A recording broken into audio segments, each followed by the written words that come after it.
And now I'd like to unfold a simple pattern for learning that I mentioned in the introduction. We are a very academically minded culture. Our schools are focused on training the minds of our children. You know when you're in the realm of the mind because it can be tested and measured. The buzzwords are critical thinking skills and scientific reasoning. Minds are fed with facts and information, words that can conveniently be organized into grade-level curriculum and tested, providing measurable outcomes demanded by those who hand out the money to the schools. The mind functions in the realm of science, which is, in essence, all about discovering the laws, rules, and principles upon which everything in the world and universe operates. And so we teach our children the rules of math, the rules of grammar, punctuation, and spelling. We teach them the laws of physics, the laws of thermodynamics, and the laws of economics. The words law and order go together. Complying with rules creates order.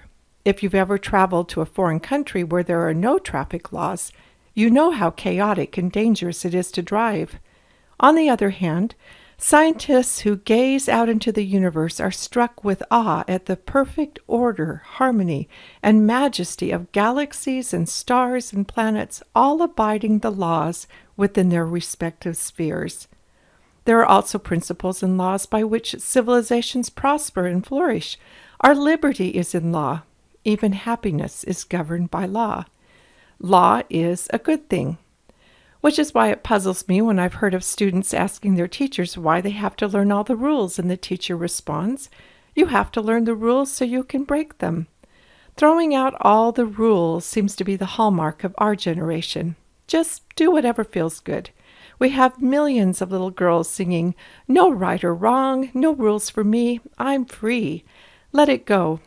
For a system that prides itself on reason and logic, spending all this time learning rules so we can break them is, in the word of Mr. Spock, illogical. But I digress. This type of learning is systematic and sequential. You have to learn the rules of arithmetic before you can master the rules of algebra. Facts and information are very hard to hold on to, and most go into short-term memory. Much of the time in school is spent trying to get information to stick. A child may hold on to facts long enough to take the test, but then they tend to wash away. We use words like cold and hard to describe facts. And we use a word for the type of learning that goes on in school. We call it academic learning. Have you ever looked up the definition of the word academic? This is what I found in the Merriam-Webster Online Dictionary. Having no practical importance, not involving or relating to anything real or practical, having no practical or useful significance. And as if that's not bad enough, we don't just want academics, we want rigorous academics. Rigorous and rigor mortis have the same root word rigor, which means stiffness and rigidness, even voluntary submission to pain.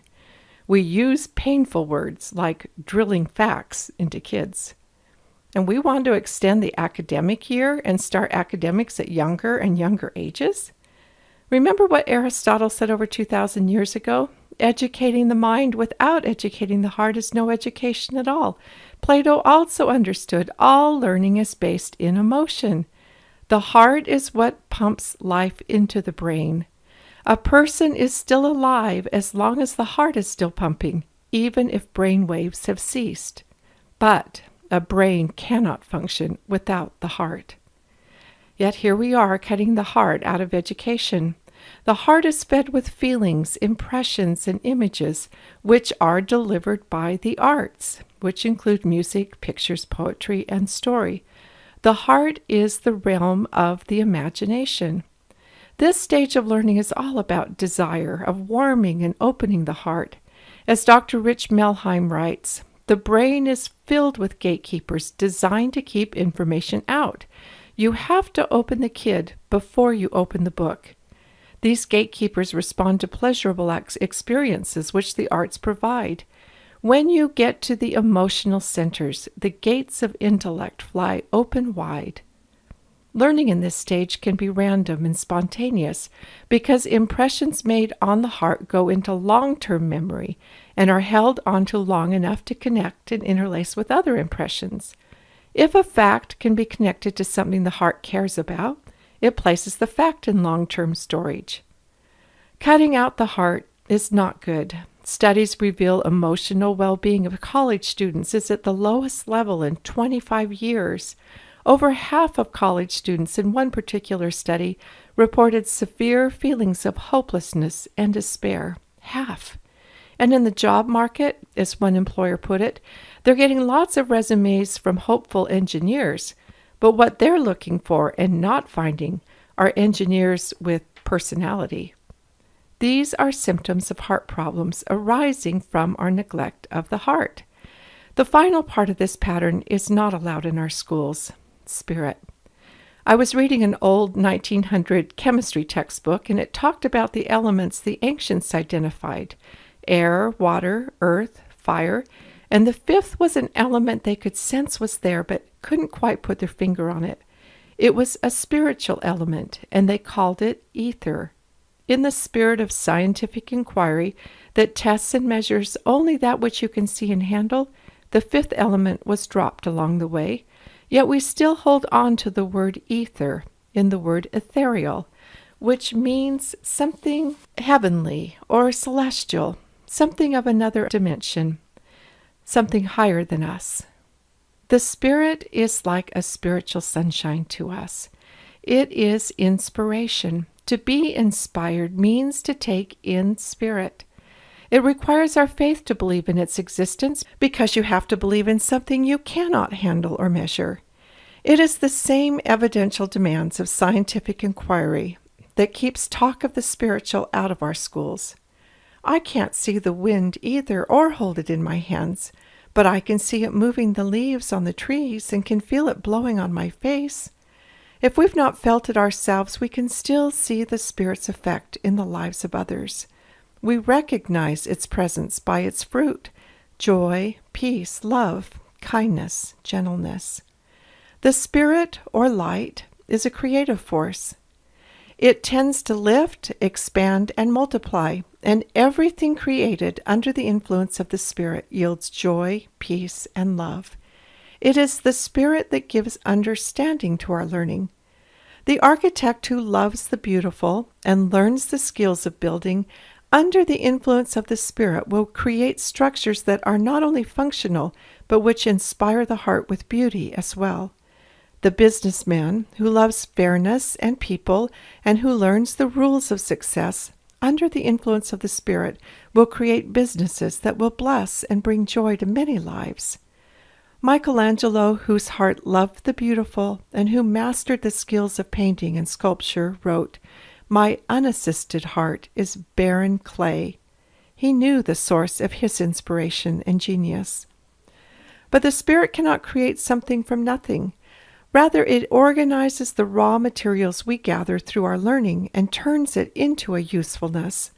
The more we give the Spirit to work with, the more it can accomplish through us. This is the right useness of learning. The purest stream, if there is no outlet, will eventually stagnate and stink.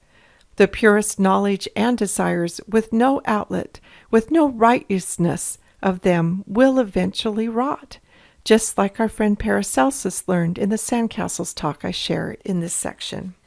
This stage of learning is very purposeful and customized to the calling and mission of the individual, and the learning is everlasting and eternal. This is the true education described by Charlotte Mason between the child's soul and God. I now find this pattern all over the place. Both the Old and New Testaments are front-end loaded with stories to warm and open hearts. Most of the stories we're familiar with are in the book of Genesis and the four Gospels. Then come the laws, commandments, and doctrines. Finally, the back end has books that require much preparatory learning. The true meaning of books like Isaiah and Revelation can only be revealed spirit to spirit.